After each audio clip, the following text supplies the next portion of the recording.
ಪಿತಾಮಹ ಪತ್ರಿಜಿ ಗುರುಗಳಿಗೆ, ಸ್ವರ್ಣಮಾಲಾ ಪತ್ರಿಜಿಯವರಿಗೆ ಮತ್ತು ನನ್ನ ಮಾತಾಪಿತೃಗಳ ಪಾದಾರವಿಂದಗಳಿಗೆ ವಂದಿಸಿ ಆಶೀರ್ವಾದವನ್ನು ಬೇಡುತ್ತಾ ನಾನು ಶಾಂತಾ ಮುರಳೀಧರ್ ಬೆಂಗಳೂರಿನಿಂದ ಮಾತನಾಡುತ್ತಿದ್ದೇನೆ.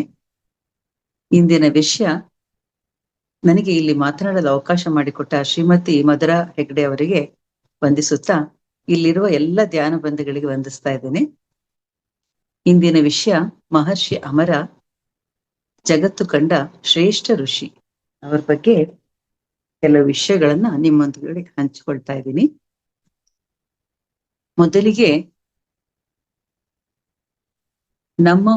ನನ್ನ ಮತ್ತು ಪತಿಯವರ ಮನೆಯಲ್ಲಿ ಇಬ್ಬರದು ಒಂದು ಸಂಪ್ರದಾಯ ಮನೆ. ಯಾಕೆ ನಾನು ಪತಿಯವ್ರ ಮನೆಯಿಂದ ತಗೊಳ್ತೀನಿ ಅಂತ ಹೇಳಿದ್ರೆ, ಅಲ್ಲಿ ನಮ್ಮ ಮನೆಯಲ್ಲಿ ಕೂಡ ಪ್ರತಿ ಶುಕ್ರವಾರ ಭಜನೆ, ದೇವಸ್ಥಾನ ಪೂಜೆ ಈ ತರ ಒಂದು ಇತ್ತು. ಅದೇ ರೀತಿಯ ಮನೆಗೆ ನಾನು ಮದುವೆ ಆಗಿ ಹೋದೆ. ಅಲ್ಲಿ ಹೋದ ನಂತರ ಅಲ್ಲಿ ಕೂಡ ಪ್ರತಿ ಬುಧವಾರ ಸತ್ಸಂಗ, ಧ್ಯಾನ, ಭಜನೆ ನಡೀತಾ ಇತ್ತು ಅನ್ನೋದಕ್ಕೋಸ್ಕರ ಇದನ್ನ ಹೇಳ್ತಾ ಮುಂದುವರಿಸ್ತಾ ಇದ್ದೇನೆ.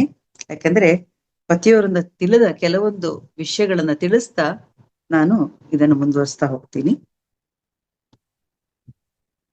ಪ್ರತಿ ಬುಧವಾರ ನನ್ನ ಗಂಡನ ಮನೆಯಲ್ಲಿ ಕೂಡ ಧ್ಯಾನ, ಭಜನೆ, ಸತ್ಸಂಗ ನಡೀತಾ ಇತ್ತು.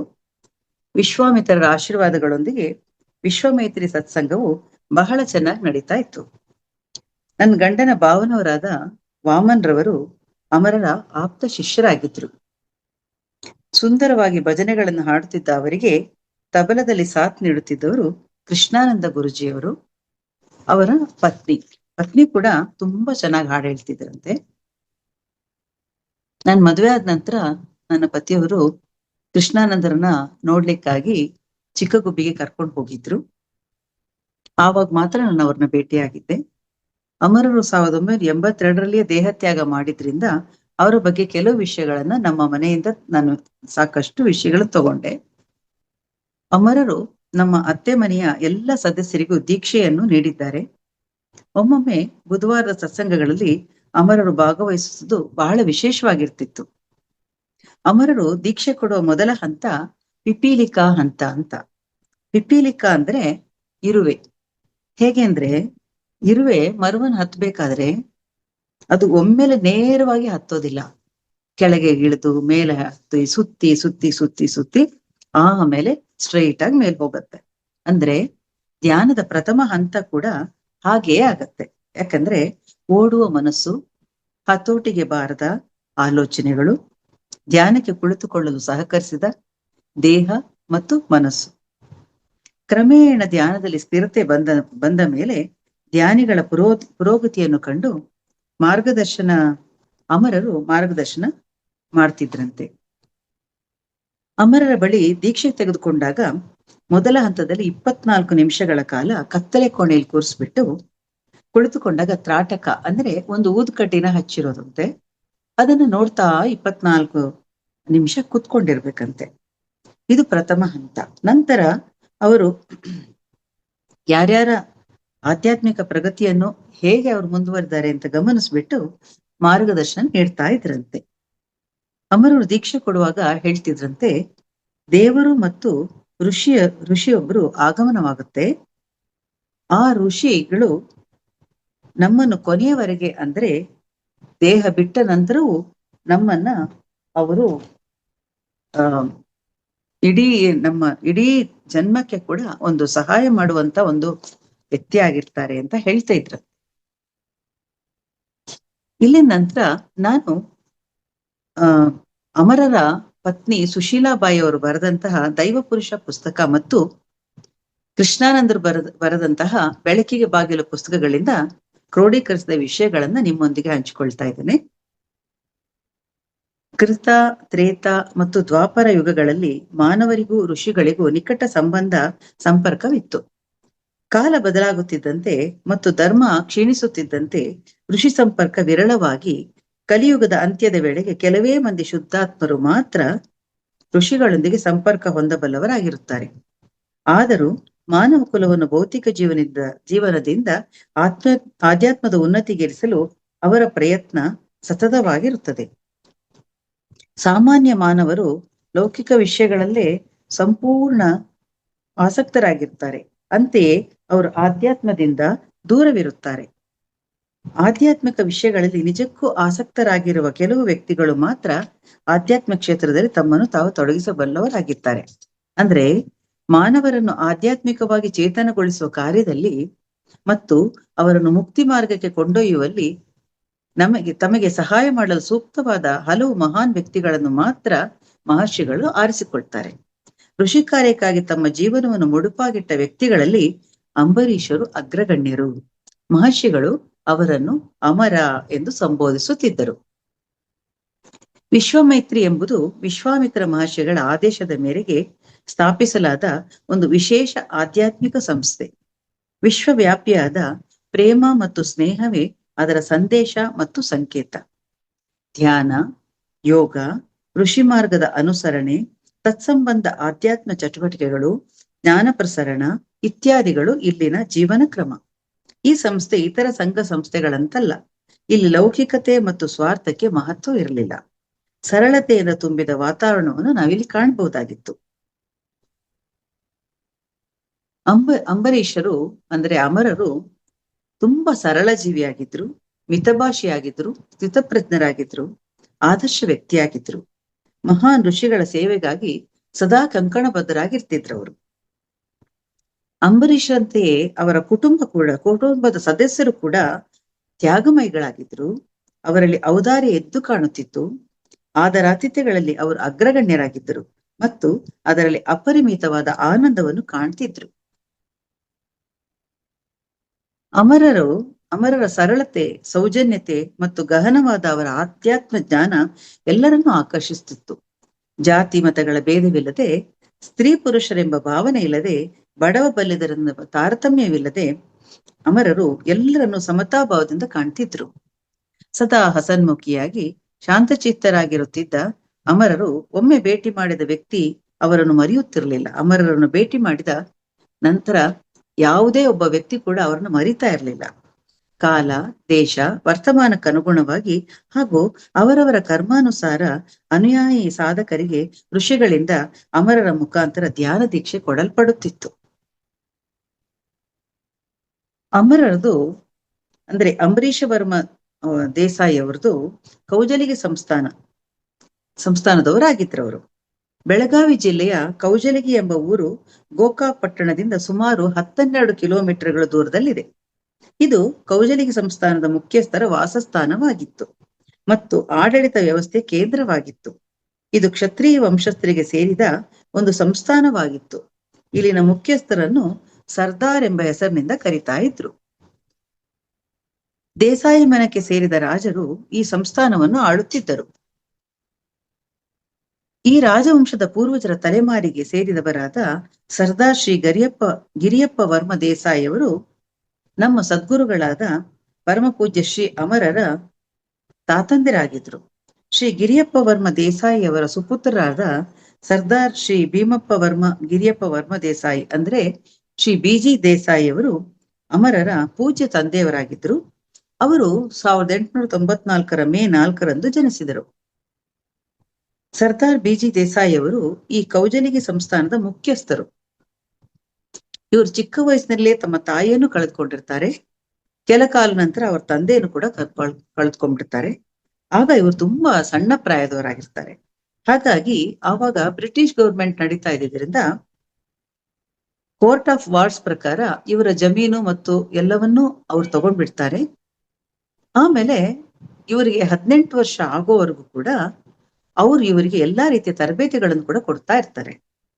18 ವರ್ಷ ಆದಾಗ ಇವರು ಅದಕ್ಕೆ ಎಲ್ಲದಕ್ಕೂ ಒಂದು ಸಮರ್ಥರಾಗಿದ್ದಾರೆ ಅಂತ ಬ್ರಿಟಿಷರಿಗೆ ಅರಿವಾದ ನಂತರ ಅವರಿಗೆ ಕೋರ್ಟ್ ಆಫ್ ವಾರ್ಡ್ಸ್ ಪ್ರಕಾರ ಅವರ ಎಲ್ಲ ಜಮೀನನ್ನು ಅವರಿಗೆ ವಾಪಸ್ ಕೊಡ್ತಾರೆ. ಸಮಸ್ತ ಜಮೀನು ಇತರ ಆಸ್ತಿಗಳನ್ನು ಶ್ರೀ ಬಿಜಿ ದೇಸಾಯಿ ಅವರಿಗೆ 18ನೇ ವಯಸ್ಸಿಗೆ ಸರ್ಕಾರ ಕೊಡುತ್ತೆ.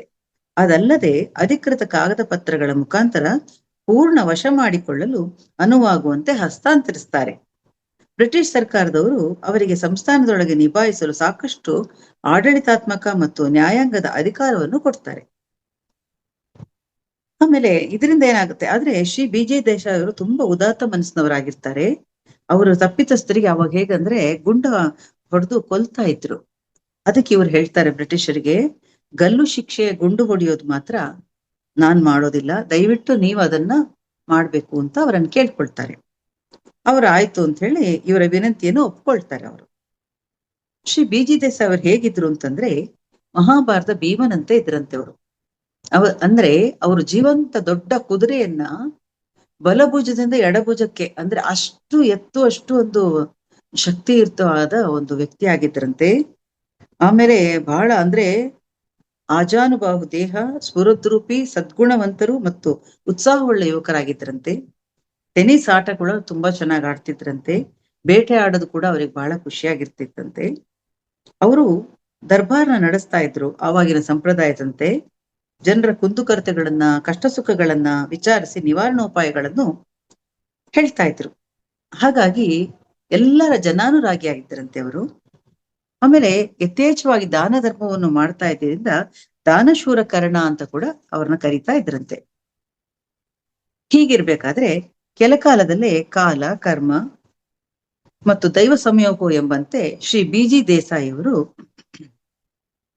ಅವರ ಪರಿವಾರ ಸಮೇತ ಕೌಜಲಿಗ ಸಂಸ್ಥಾನದಿಂದ ಹೊರಟು ದೂರದ ದಕ್ಷಿಣದಲ್ಲಿರುವ ಕಲ್ಯಾಣಪುರಿಗೆ ಅಂದ್ರೆ ಇಂದಿನ ಬೆಂಗಳೂರಿಗೆ ಅವರು ಆಗಮಿಸ್ತಾರೆ. ಮಲ್ಲೇಶ್ವರಂ ಬಡಾವಣೆಯ 15ನೇ ಅಡ್ಡರಸ್ತೆಯಲ್ಲಿರುವ ಪಂಚವಟಿ ಎಂಬ ಹೆಸರಿನ ಈಗಿನ ದಿವಂಗತ ಸರ್ ಸಿ ವಿ ರಾಮನ್ ರವರ ನಿವಾಸಕ್ಕೆ ಅವರು ತಲುಪ್ತಾರೆ. ಹೀಗಿರ್ಬೇಕಾದ್ರೆ ಸ್ವಲ್ಪ ದಿವಸದ ನಂತರ ಹೊಸೂರು ಬಾಗಲೂರು ಜಾಗೀರ್ದಾರರಾದ ಕುಮಾರಸ್ವಾಮಿ ನಾಯಕ್ ದಂಪತಿಗಳಿಗೆ 2 ಹೆಣ್ಮಕ್ಳು ಇರ್ತಾರೆ. ಅದರಲ್ಲಿ ಮುದ್ದು ನಂಜಮ್ಮಣ್ಣಿ ಅನ್ನೋರ್ನ ಇವ್ರು ಮದುವೆ ಆಗ್ತಾರೆ. ಇವ್ರ ಮದುವೆ ಆಗಿನ ಕಾಲಕ್ಕೆ ನ ಭೂತೋ ನ ಭವಿಷ್ಯತಿ ಅನ್ನುವಷ್ಟು ಮಟ್ಟಿಗೆ ತುಂಬಾ ವೈಭವೋಪೇತವಾಗಿ ಮದುವೆ ನಡೆಯುತ್ತಂತೆ. ಅವರಿಗೂ ಮದುವೆ ಆದ್ಮೇಲೆ ಅವರು ಆ ಮುದ್ದು ನಂಜಮ್ಮಣ್ಣಿಗೆ ರಾಣಿ ಸರಸ್ವತಿ ಬಾಯಿ ಅಂತ ನಾಮಕರಣ ಮಾಡ್ತಾರೆ. ಅವರು ತುಂಬಾ ಬುದ್ಧಿವಂತರಾಗಿರ್ತಾರೆ. ಸನಾತನ ಧರ್ಮದ ಪುರಾಣಗಳನ್ನೆಲ್ಲ ತಿಳಿದವರಾಗಿರ್ತಾರೆ. ಆಮೇಲೆ ತೆಲುಗು, ತಮಿಳು, ಮರಾಠಿ, ಇಂಗ್ಲಿಷ್ ಮತ್ತು ಫ್ರೆಂಚ್ ಭಾಷೆಗಳಲ್ಲಿ ಕೂಡ ಪ್ರಾವೀಣ್ಯತೆಯನ್ನು ಪಡೆದಿರ್ತಾರೆ.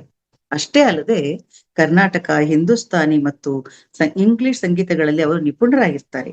ಈ ಎಲ್ಲಾ ಬಗೆಯ ಸಂಗೀತ ಪ್ರಕಾರಗಳಲ್ಲದೆ ಸುಶ್ರವಾಗಿ ಹಾಡೋದಲ್ಲದೆ ಅವರು ವೀಣೆ, ಸಿತಾರ್, ಪಿಯಾನೋ ಎಲ್ಲವನ್ನೂ ನುಡಿಸುವುದನ್ನು ಕೂಡ ಕಲ್ತಿರ್ತಾರೆ ಅವರು.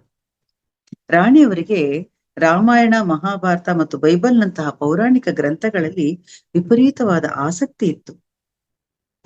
ವೀಣಾವಾದನೆಯಿಂದ ಶ್ರಾವಕರ ಮನಸ್ಸನ್ನು ಸೂರೆಗೊಳ್ತಿದ್ರಂತೆ ಅವರು.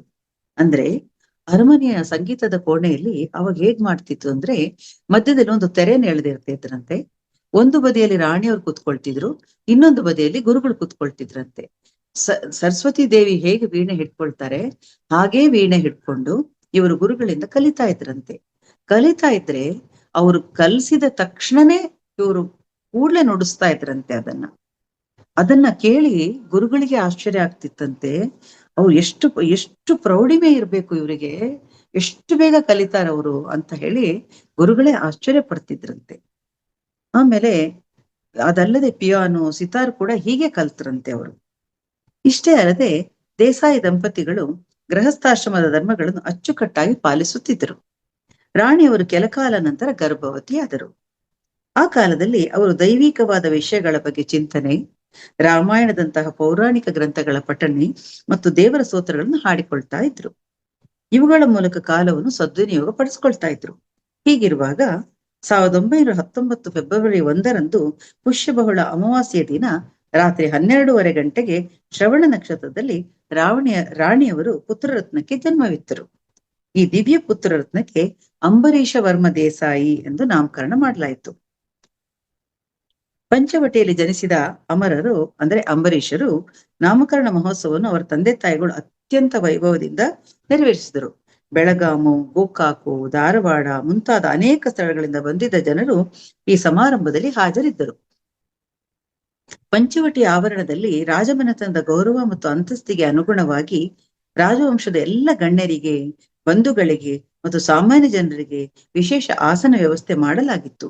ಸಮಾರಂಭಕ್ಕೆ ಬಂದವರೆಲ್ಲರಿಗೂ ಷಡ್ರಸೋಪೇತವಾದ ಭೋಜನ ಏರ್ಪಡಿಸಲಾಗಿತ್ತು.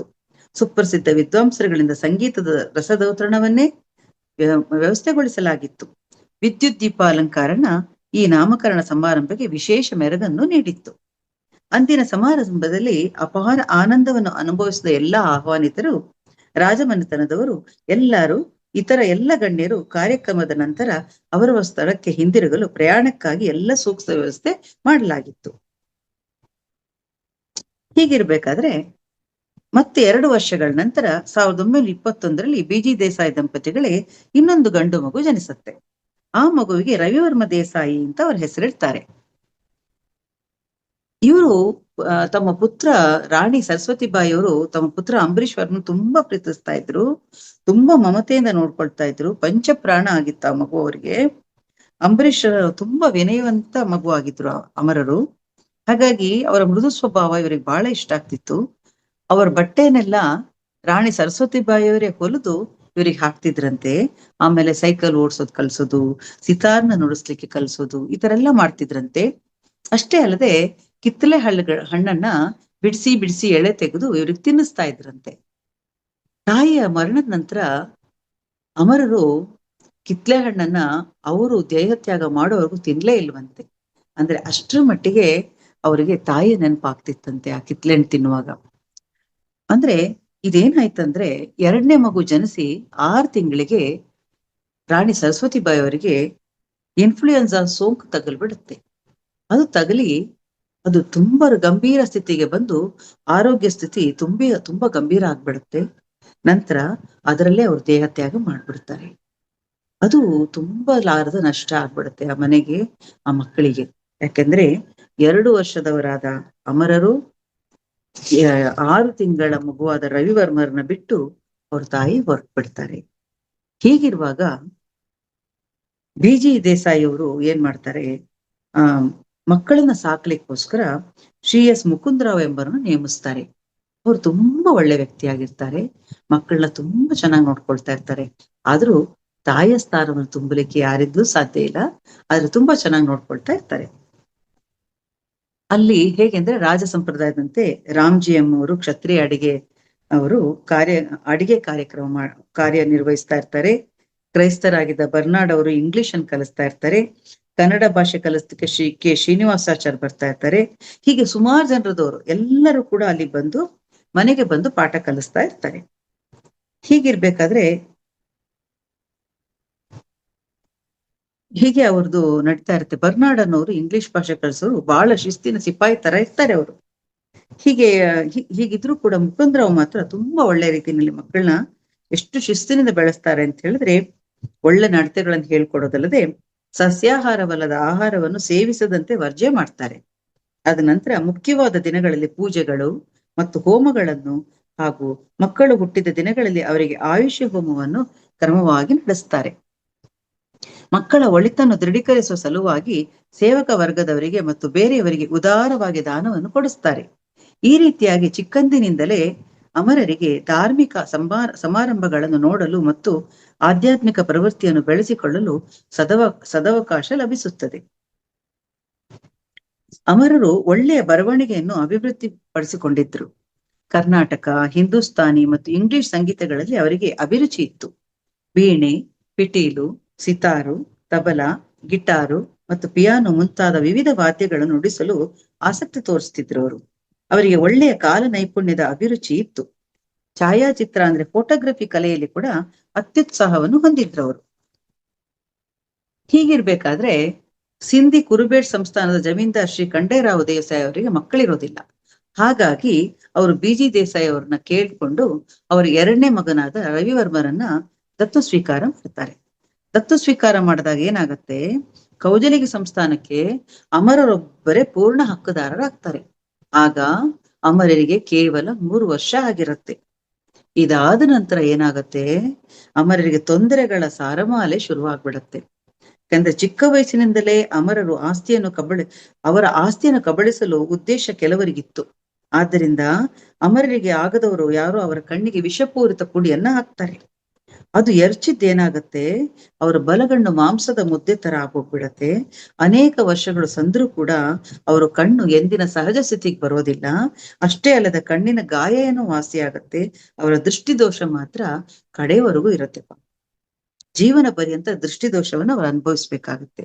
ಇಷ್ಟೇ ಅಲ್ಲ, ಇದಾದ ಕೂಡ್ಲೆ ಇನ್ನೂ ಚಿಕ್ಕ ವಯಸ್ಸಿನಲ್ಲೇ ಇರ್ತಾರಲ್ಲ, ಅಷ್ಟೊತ್ತಿಗೆ ಅವ್ರ ಮನೆ ಕೆಲಸದವರು ಮತ್ತೆ ಆಸ್ತಿಗಾಗಿ ಇಷ್ಟಪಡುವಂತವ್ರು ಅವರೆಲ್ಲರೂ ಏನ್ ಮಾಡ್ತಾರೆ, ಒಂದು ದಿನ ಮಧ್ಯಾಹ್ನ ಮನೆ ಆಳುಗಳು ಮತ್ತು ಇತರರ ಜೊತೆಗೂಡಿ ಅಮರರನ್ನು ಒಂದು ಜಮಖಾನದಲ್ಲಿ ಸುತ್ತಿಕೊಂಡು ಒಂದು ಬಂಡಿಯಲ್ಲಿ ಅವ್ರನ್ನ ಮನೆಯಿಂದ ಬಹುದೂರದವರೆಗೆ ಕರ್ಕೊಂಡು ಹೋಗ್ತಾರೆ. ಕರ್ಕೊಂಡು ಹೋಗಿ ಅಲ್ಲಿ ಒಂದು ಆಳವಾದ ಹಳ್ಳವಿತ್ತು. ಆ ಹಳ್ಳದಲ್ಲಿ ಏನ್ ಮಾಡ್ತಿದ್ರು ಅಂತಂದ್ರೆ, ಬ್ರಿಟಿಷರು ರೋಗದಿಂದ ನರಳುತ್ತಿದ್ದ ಕುದುರೆಗಳನ್ನ ಗುಂಡಿಟ್ಟು ಆ ಹಳ್ಳಕ್ಕೆ ಹಾಕಿ ಗುಂಡಿಟ್ಟು ಕೊಲ್ತಿದ್ರು. ಆ ಹಳ್ಳಕ್ಕೆ ಅಮರನ ಕರ್ಕೊಂಡು ಹೋಗಿ ತುಂಡು ಮಾಡಿ ಹಾಕಿ ಕೊಲ್ಬೇಕು ಅಂತ ಕರ್ಕೊಂಡು ಹೋಗ್ತಾರೆ. ಅಷ್ಟೊತ್ತರಿಗೆ ಅವರಿಗೆ ಕೂಡ್ಲೆ ಧ್ಯಾನ ಮಾಡ್ಬೇಕು ಅನ್ಸ್ಬಿಡತ್ತೆ. ಅದು ದೈವ ಪ್ರೇರಣೆ ಆಗಿರ್ಬೇಕು. ಅಷ್ಟು ಸಣ್ಣ ಮಗುಗೆ ಧ್ಯಾನ ಮಾಡ್ಬೇಕು ಅನ್ಸುತ್ತೆ, ಧ್ಯಾನ ಕೂತೇ ಬಿಡ್ತಾರೆ. ಅಷ್ಟೊತ್ತಿಗೆ ಋಷಿಗಳು ಬರ್ನಾಡ್ರ ವೇಷದಲ್ಲಿ ಬರ್ತಾರೆ. ಬಂದು ಅವ್ರನ್ನ ಏನ್ ಮಾಡ್ತಾರೆ, ಅಲ್ಲಿಂದ ಅವ್ರನ್ನ ನೋಡಿದ ಕೂಡ್ಲೆ ಆ ಕೆಲಸದವರು ಮತ್ತು ಉಳಿದವರೆಲ್ಲ ಓಡ್ ಹೋಗ್ತಾರೆ. ಬರ್ನಾಡ್ರ ವೇಷದಲ್ಲಿ ಬಂದ ಋಷಿಗಳು ಅವ್ರನ್ನ ಕರ್ಕೊಂಡ್ ಬಂದು ಅವರ ಮನೆಯಲ್ಲಿ ಬಿಟ್ಟು ಅವರು ಅದೃಶ್ಯರಾಗ್ತಾರೆ. ಹೀಗಿರ್ಬೇಕಾದ್ರೆ ಮಕ್ಕಳು ಹಾಗೆ ದೊಡ್ಡವರಾಗ್ತಾ ಬರ್ತಾರೆ. ಇಬ್ಬರನ್ನು ಸೈಂಟ್ ಅಲೋಸಿಸ್ ಶಾಲೆಗೆ ಸೇರಿಸ್ತಾರೆ. ಅಲ್ಲಿ ಓದ್ತಾ ಇರ್ತಾರೆ. ಓದ್ತಾ ಇರ್ಬೇಕಾದ್ರೆ ಇವರಿಗೇನಾಗತ್ತೆ, ಇವರಿಗೆ 12 ವರ್ಷ ಆಗುತ್ತೆ. ಅಷ್ಟೊತ್ತಿಗೆ ಅಮರರಿಗೆ 12 ವರ್ಷ ಆದಾಗ ಅವರಿಗೆ ಒಂದ್ಸತಿ ಅವರು ಕೃಷ್ಣಾನಂದರು ಬೆಳಕಿನ ಬಾಗಿನಲ್ಲಿ ಅವ್ರಿಗೆ ಹೇಳ್ತಾರೆ, ಅವರು ಹೇಗೆ ನನಗೆ ಋಷಿಗಳ ಪರಿಚಯ ಆಯ್ತು ಅಂತ ಹೇಳ್ತಾ ಹೋಗ್ತಾರೆ. ಅಮರರಿಗೆ ಏನಾಗುತ್ತೆ, ಒಂದು ಶಸ್ತ್ರಚಿಕಿತ್ಸೆ ಆಗ್ಬೇಕಾಗಿರುತ್ತೆ. ಆವಾಗ ಶಸ್ತ್ರಚಿಕಿತ್ಸೆ ಮನೆಯಲ್ಲೇ ಮಾಡ್ತಾ ಇರ್ತಾರೆ. ಆಗ ಅವರಿಗೆ ಅರವಳಿಕೆ ಕೊಟ್ಟಾಗ ಏನಾಗುತ್ತೆ, 1, 2 ಅಂತ ಎಣಿಸು ಅಂತ ಹೇಳ್ತಾರೆ. ಹಾಗೆ ಅವ್ರು ಎಣಿಸ್ತಾ ಇರ್ಬೇಕಾದ್ರೆ 6ನೇ ಸಂಖ್ಯೆ ಎಣಿಸ್ಬೇಕಾದ್ರೆ ಅವರಿಗೆ ಪ್ರಜ್ಞೆ ಹೋಗುತ್ತೆ.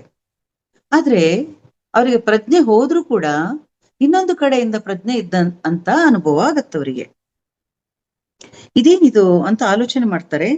ಅದೇ ಸೂಕ್ಷ್ಮ ವಲಯ ಅಂತ ಆಮೇಲೆ ಅವರಿಗೆ ಸ್ವಲ್ಪ ಸಮಯದ ನಂತರ ಅರ್ಥ ಆಗತ್ತೆ. ಯಾಕಂದ್ರೆ ನಾನು ನನ್ನ ದೇಹದೊಳಗೆ ಚಲಿಸಲೂಬಹುದು ಮತ್ತು ಹೊರಗೂ ಬರಬಹುದು ಅಂತ ಕಂಡುಕೊಳ್ತಾರೆ ಅವರು. ಅಂದ್ರೆ ಅವರಿಗೆ ಕಗ್ಗತ್ತಲ ಸುರಂಗವೊಂದರಲ್ಲಿ ಹಾದು ಹೋಗ್ತಾ ಇರೋ ಒಂದು ಅನುಭವ ಆಗತ್ತೆ ಅವರಿಗೆ. ಇದು ಯಾವುದೇ ಪ್ರಯತ್ನವಿಲ್ಲದೆ ನಡೆಯಿತು.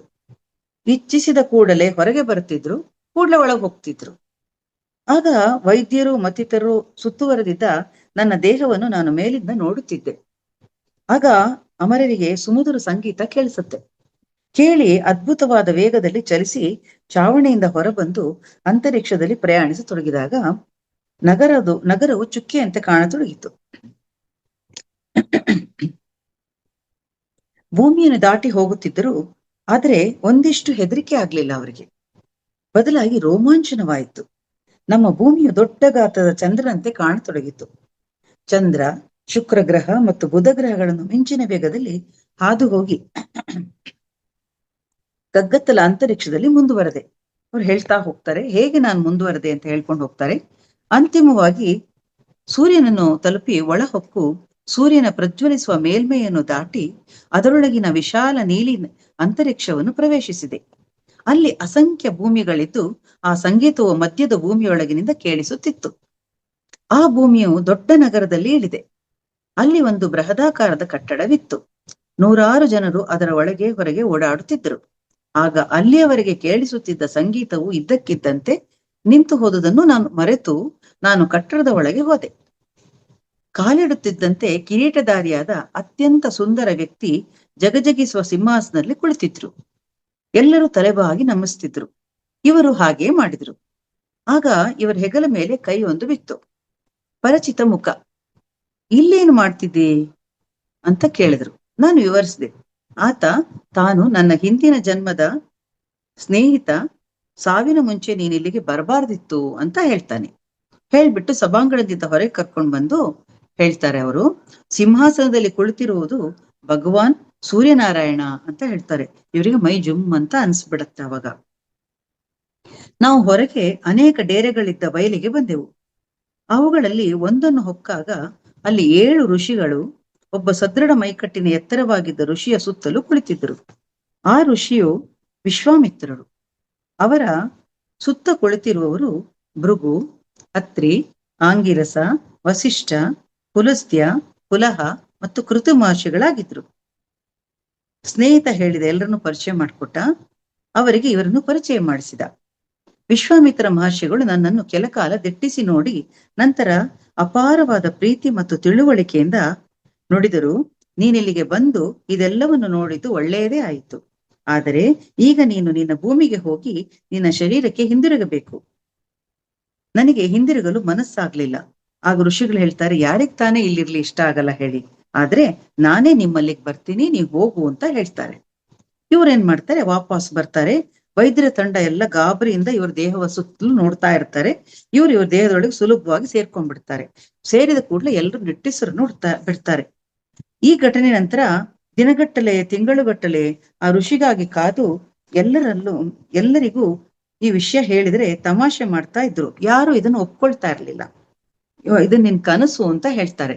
ಆಗ ಇವರು ಅನ್ಕೊಳ್ತಾರೆ, ಎಷ್ಟು ದಿವಸ ಆದ್ರೂ ಬರ್ಲಿಲ್ವಲ್ಲ, ಇದು ಕನಸೇ ಆಗಿರ್ಬೇಕು ಅಂತ ಇವರು ಕೂಡ ಅನ್ಕೊಳ್ತಾರೆ. ಹೀಗೆ ಇರ್ಬೇಕಾದ್ರೆ ಒಂದ್ ದಿವ್ಸ ಹುಣ್ಣಿಮೆ ರಾತ್ರಿ ಅವರು ಕಿಟಕಿ ಮೂಲಕ ಆಕಾಶ ನೋಡ್ತಿರುವಾಗ ಒಂದು ನಕ್ಷತ್ರ ಸರಿದಾಡ್ತಾ ಕೆಲವೇ ಕ್ಷಣದಲ್ಲಿ ಇವರ ಕೋಣೆಯಲ್ಲಿ ನಿಂತು, ನೀನು ನನ್ನನ್ನು ನೋಡಲು ತಯಾರಿದ್ದೀಯಾ ಅಂತ ಕೇಳ್ಬಿಟ್ಟು ಅವರು ವಿಶ್ವಾಮಿತ್ರರಾಗ್ತಾರೆ. ನಂತರ ಅವರು ನಿನ್ನನ್ನು ಸಂಗೀತದ ಮೂಲಕ ಅಲ್ಲಿಗೆ ಕರೆತಂದವರು ನಾನೇ ಅಂತ ಹೇಳ್ಬಿಟ್ಟು, ಈಗ ನಮ್ಮ ಕೆಲಸಕ್ಕೆ ನಿನ್ನನ್ನು ತಯಾರು ಮಾಡಲು ಬಂದಿದ್ದೇನೆ, ನಿನಗೆ ಯೋಗ ಮತ್ತು ಆಧ್ಯಾತ್ಮದ ಬಗ್ಗೆ ಎಲ್ಲವನ್ನೂ ಕಲಿಸಲು ಪ್ರತಿ ರಾತ್ರಿ ಬರುತ್ತೇನೆ, ಆಗಬಹುದೇ ಅಂತ ಕೇಳ್ತಾರೆ. ಆಗ ಇವರು ತಲೆ ಅಲ್ಲಾಡಿಸ್ತಾರೆ, ಆಯ್ತು ಅಂತ. ಇದಾದ ನಂತರ ಹೀಗೆ ಶುರುವಾದದ್ದು ಕಲಿಕೆ ಸುಮಾರು 2 ವರ್ಷಗಳ ಕಾಲ ಮುಂದುವರಿಯುತ್ತೆ. ಅವರು ಅಮರರಿಗೆ ಪ್ರಾಣಾಯಾಮ, ಧ್ಯಾನ, ಸಮಾಧಿಯ ಆಳವನ್ನು ಪ್ರವೇಶಿಸಿ ಹೊರಬರುವುದು, ಕುಂಡಲಿಯನ್ನು ಜಾಗೃತಿಗೊಳಿಸುವುದು, ಸೂಕ್ಷ್ಮ ಶರೀರ ಪ್ರಯಾಣ, ಪ್ರತ್ಯಕ್ಷಗೊಳ್ಳುವುದು, ಅನೇಕ ದೇಹಗಳನ್ನು ಹೊಂದುವುದು, ಸಂಯಮದ ರಹಸ್ಯಗಳು, ಇನ್ನೂ ಅನೇಕ ರಹಸ್ಯಗಳನ್ನು ಕಲಿಸ್ತಾರೆ. ಅನಂತರ ಒಂದು ರಾತ್ರಿ ಹಿಮಾಲಯದಲ್ಲಿ ಋಷಿಗಳು ಪ್ರತಿ ರಾತ್ರಿ ಒಟ್ಟುಗೂಡುವ ಒಂದು ರಹಸ್ಯ ಸ್ಥಳಕ್ಕೆ ಇವರನ್ನು ಕರ್ಕೊಂಡು ಹೋಗ್ತಾರೆ. ಅಲ್ಲಿ ಭಾರೀ ಸಭೆ ಸೇರಿತ್ತು. ಅವರು ನನ್ನನ್ನು ಪರಿಚಯಿಸಿ, ನಾನು ಒಬ್ಬ ಯುವ ಋಷಿಯನ್ನು ನಿಮ್ಮ ಕಾರ್ಯಕ್ಕಾಗಿ ಕರೆತಂದಿದ್ದೇನೆ ಅಂತ ಹೇಳಿ ಪರಿಚಯ ಮಾಡ್ತಾರೆ. ಸೇರಿಸಿಕೊಳ್ಳಿ ಇವರನ್ನ ಅಂತ ಕಳಿಸ್ತಾರೆ. ಇವರು ತಲೆಬಾಗಿ ವಂದಿಸ್ತಾರೆ. ಆವಾಗ ಅವರಿಗೆ ಪರಿಚಯ ಮಾಡ್ಕೊಳ್ತಾರೆ. ಅವರು ಮಾರ್ಕಾಂಡೇಯ ಮಹರ್ಷಿಗಳು, ನಮ್ಮ ಕೆಲಸದ ಉಸ್ತುವಾರಿ ಇನ್ನು ಮೇಲೆ ಇವರದ್ದೇ ಅಂತ ಹೇಳ್ತಾರೆ. ಅವರು ಯುವಕರಂತೆ ಇದ್ರು, 1000 ಗಟ್ಟಲೆ ವಯಸ್ಸೇನೋ ಆಗಿರ್ಬೇಕು ಅವರಿಗೆ. ಈತನ ಹೆಸರೇನು ಅಂತ ಮಾರ್ಕಾಂಡೇಯ ಮಹರ್ಷಿಗಳು ಕೇಳಿದಾಗ ವಿಶ್ವಾಮಿತ್ರ ಮಹರ್ಷಿಗಳು ಹೇಳ್ತಾರೆ, ಈಗಿನಿಂದ ಇವರನ್ನು ಅಮರ ಎಂಬ ನಾಮಕರಣದಿಂದ ಕರೆಯೋಣ. ಸೂಕ್ಷ್ಮ ಲೋಕಗಳಲ್ಲೂ ಎಲ್ಲಾ ಕಡೆಯಲ್ಲೂ ಇವರು ಅಮರರೇ ಆದರು. ಅಂದಿನಿಂದ ಅಂಬರೀಷ ವರ್ಮರು ಅಮರರೇ ಆಗಿಬಿಡ್ತಾರೆ. ಹೀಗಿರ್ಬೇಕಾದ್ರೆ ಈ ಮಕ್ಕಳು ದೊಡ್ಡವರಾಗ್ತಾರಲ್ಲ, 10-12 ವರ್ಷ ಆಗಿರತ್ತಲ್ಲ, ಇವ್ರನ್ನ ಏನ್ ಮಾಡ್ತಾರೆ, ಪ್ರೌಢಶಾಲಾ ಶಿಕ್ಷಣಕ್ಕಾಗಿ ಅಂಬರೀಷ ವರ್ಮ ಮತ್ತು ರವಿವರ್ಮ ದೇಸಾಯಿ ಅವರ ಇಬ್ಬರನ್ನ ಕೂಡ ವಿದ್ಯಾಭ್ಯಾಸಕ್ಕಾಗಿ ಮದ್ರಾಸು ನಗರದ ಪಚ್ಚಯ್ಯಪ್ಪ ಕಾಲೇಜಿಗೆ ಸೇರಿಸ್ತಾರೆ. ಅಮರರು BSc ಪದವಿಗೆ ಮತ್ತು ರವಿವರ್ಮರು BA ಪದವಿಗೆ ವ್ಯಾಸಂಗ ಮಾಡ್ಲಿಕ್ಕೆ ಮದ್ರಾಸಿಗೆ ಹೋಗ್ತಾರೆ. ಮದ್ರಾಸಿಗೆ ಹೋಗುವ ಮುನ್ನ ಡೇವಿಸ್ ರಸ್ತೆಯ ಮನೆಯಲ್ಲಿ ಮತ್ತು ಆರ್ಮ್ಸ್ಟ್ರಾಂಗ್ ರಸ್ತೆಯ ಮನೆಯಲ್ಲಿ ವಿಶ್ವಾಮಿತ್ರ ಮಹರ್ಷಿಗಳು ಅಮರರನ್ನು ಭೇಟಿ ಮಾಡ್ತಾ ಇರ್ತಾರೆ. ಮುಂಚೆಯಿಂದಲೂ ಋಷಿಗಳ ಸಂಪರ್ಕ ಇವರಿಗೆ ಶುರುವಾಗ್ಬಿಟ್ಟಿರತ್ತಲ್ಲ, ನಾವು ಮುಂಚೆಯಿಂದ ನೋಡಿದೀವಿ. ಇವಾಗ ಇದು 2ನೇ ಮಹಾಯುದ್ಧದ ಕಾಲದ 1939 ಮತ್ತು 44 ಮಧ್ಯದ ಭಾಗ. ಭೂಗೋಳಾಕೃತಿಯ ಅಂದ್ರೆ ಗ್ಲೋಬನ್ನ ಹಿಡಿದು ಮಾದರಿಯನ್ನು ಇಟ್ಟು ಅದರಲ್ಲಿ ಜರ್ಮನಿಯನ್ನು ತೋರಿಸಿ 2ನೇ ಮಹಾಯುದ್ಧದ ಬಗ್ಗೆ ವಿವರಣೆ ನೀಡ್ತಾರೆ. ಹಾಗೂ ಅವರನ್ನು ಅಲ್ಲಿ ಬೇರೆ ಬೇರೆ ಯುದ್ಧ ದಂಗೆಗಳಲ್ಲಿ ನಡೆಯುತ್ತಿದ್ದ ಯುದ್ಧದ ಪಾಶವೀಯತೆಯ ಅತಿ ಕ್ರೌರ್ಯಗಳನ್ನು ಮತ್ತು ಅಲ್ಲಿ ನೊಂದವರ ವೇದನೆಗಳನ್ನು ಕಣ್ಣಾರೆ ಕಾಣಲು ವಿಶ್ವಾಮಿತ್ರ ಮಹರ್ಷಿಗಳು ಕರೆದೊಯ್ಯುತ್ತಾರೆ. ಋಷಿಗಳ ಸಂಗಡ ಭೂಗೋಳದ ಆಕೃತಿಯ ಮಾದರಿಯಲ್ಲಿ ನೋಡಿ ಯುದ್ಧದ ಜಾಗಗಳನ್ನು ಆಯ್ಕೆ ಮಾಡಿ ಆ ಜಾಗಗಳಿಗೆ ಬೇರೆ ಬೇರೆ ದಿನಗಳಲ್ಲಿ ಹೋಗುತ್ತಾರೆ. ಅಮರರು ಅಲ್ಲಿ ಮಾಡಬೇಕಾದ ಕಾರ್ಯಗಳ ಬಗ್ಗೆ ತಿಳಿಸಿ ಅವರ ಮುಖಾಂತರ ಋಷಿಗಳು ಕಾರ್ಯಗಳನ್ನು ಮಾಡಿಸ್ತಾರೆ. ಇವರು ಕಾಲೇಜು ಓದ್ತಾ ಇರುವಾಗ ಕೂಡ ಋಷಿಗಳು ಹೇಳಿದ ಕಾರ್ಯಗಳನ್ನೆಲ್ಲ ಮಾಡ್ತಾ ಇರ್ತಾರೆ. ಮದ್ರಾಸಿನ ಕಾಲೇಜಿನಲ್ಲಿ ವ್ಯಾಸಂಗ ಮಾಡುತ್ತಿದ್ದಾಗ ಅಮರರಿಗೆ ಋಷಿ ಸಂಪರ್ಕ ನಿರಂತರವಾಗಿ ಇರುತ್ತೆ. ಆದರೆ ದೈನಂದಿನ ಅವಶ್ಯಕತೆಗಳಿಗೆ ಬೇಕಾದ ಹಣದ ಪೂರೈಕೆಯಾಗದ ತೊಂದರೆ ಉಂಟಾಗತ್ತೆ ಇವರಿಗೆ. ಯಾಕೆ ಅಂತಂದ್ರೆ ಎಲ್ಲವನ್ನು ನಡೆಸ್ತಿದ್ದ ಶ್ರೀ ಮುಕುಂದರಾವ್ನವ್ರು ಇವರನ್ನ ನೋಡ್ತಾ ಇದ್ರಲ್ಲ, ಅವರು ದೈವಾಧೀನರಾಗ್ಬಿಡ್ತಾರೆ. ಆವಾಗ ಏನಾಗತ್ತೆ, ಇವರಿಗೆ ಆಸ್ತಿಗಳ ವ್ಯವಹಾರಗಳು ನೋಡಿಕೊಳ್ತಿದ್ದ ಆಡಳಿತಗಾರರು ನಿಯಮಿತ ಕಾಲಕ್ಕೆ ಇವರಿಗೆ ಹಣವನ್ನು ಕಳಿಸೋದಿಲ್ಲ. ತುಂಬಾ ಕಷ್ಟ ಆಗ್ಬಿಡತ್ತೆ ಇವರಿಗೆ. BG ದೇಸಾಯಿ ಅವರಿಗೆ ಏನಂದ್ರೆ ಕೌದಲಿಕ ಸಂಸ್ಥಾನದ ವ್ಯವಹಾರಗಳಲ್ಲಿ ಮಕ್ಕಳ ಬಗ್ಗೆ ಆಲೋಚನೆ ಮಾಡೋಕ್ಕೂ ಕೂಡ ಅವರಿಗೆ ಪುರ್ಸೊತ್ತಾಗೋದೇ ಇಲ್ಲ. ಅಷ್ಟು ಬ್ಯುಸಿ ಆಗಿರ್ತಾರೆ ಅವರು. ಹಾಗಾಗಿ ಏನಾಗುತ್ತೆ, ಇವರು ರಾಜಕುಮಾರರಂತೆ ಬೆಳೆದಂತ ಅಣ್ಣ ತಮ್ಮಂದ್ರಿಗೆ ತುಂಬಾ ಕಷ್ಟ ಆಗ್ಬಿಡತ್ತೆ. ಹೀಗೆ ಅವ್ರದ್ದು ಜೀವನ ಅಂತೂ ನಡೀತಾ ಇರುತ್ತೆ. ಆದ್ರೆ ಇವ್ರಿಗೇನಾಗತ್ತೆ, ಕೃಷಿ ಸಂಪರ್ಕ ಸಿಕ್ಕಿ ಸಾಕಷ್ಟು ಕೆಲಸಗಳನ್ನ ಇವ್ರು ಮಾಡ್ತಾ ಇರೋದ್ರಿಂದ ಇವರಿಗೆ ಕಾಲೇಜಿಗೆ ಹೋಗ್ಲಿಕ್ಕೆ ಮನಸ್ಸೇ ಆಗೋದಿಲ್ಲ. ಸಾಕಷ್ಟು ಸರಿ ಅವರು ಕಾಲೇಜನ್ನು ತಪ್ಪಿಸ್ತಾರೆ, ನೋಟಿಸ್ ಕೂಡ ಬರುತ್ತೆ. ಆದ್ರೆ ಇವ್ರು ತುಂಬಾ ಬುದ್ಧಿವಂತರಾಗಿರೋದ್ರಿಂದ ಆ ಪರೀಕ್ಷೆಯನ್ನಂತೂ ಪಾಸ್ ಆಗ್ತಾರೆ. ಆದ್ರೆ ಅವರಿಗೆ ಕಾಲೇಜ್ಗೆ ಹೋಗೋ ಉತ್ಸಾಹ ಕ್ರಮೇಣ ಕಡಿಮೆ ಆಗ್ತಾ ಹೋಗ್ಬಿಡತ್ತೆ. ಹೀಗಿರ್ಬೇಕಾದ್ರೆ ಅವರ ಪದವಿಗಳ ಮುಗಿಯುತ್ತೆ. ಇವರು BSc ಪದವಿಯನ್ನ, ತಮ್ಮ BA ಪದವಿಯನ್ನು ಮುಗಿಸ್ತಾರೆ. ಹೀಗೆ ಮುಗಿಸಿದ ನಂತರ ಅವರಿಬ್ಬರು ಕೂಡ ಬೆಂಗಳೂರಿಗೆ ವಾಪಸ್ ಆಗ್ತಾರೆ. ಇಲ್ಲಿವರೆಗೆ ಅಮರರ ಇಂದಿನ ಸ್ವಾಧ್ಯಾಯವನ್ನ ನಾನು ಇಲ್ಲಿಗೆ ಮುಗಿಸ್ತಾ ಇದ್ದೇನೆ. ನನ್ನೊಂದಿಗೆ ಸಹಕರಿಸಿ ಕೇಳಿದ ಎಲ್ಲ ಧ್ಯಾನ ಬಂಧುಗಳಿಗೆ ವಂದಿಸ್ತಾ ನಾನು ಇಲ್ಲಿಗೆ ಇಂದಿನ ಮೊದಲನೇ ದಿನದ ಸ್ವಾಧ್ಯಾಯವನ್ನು ಮುಗಿಸ್ತಾ ಇದ್ದೇನೆ. ನಾಳೆ ಇದರ ಮುಂದುವರಿಕೆ ನಡೆಯುತ್ತೆ. ಧನ್ಯವಾದಗಳು.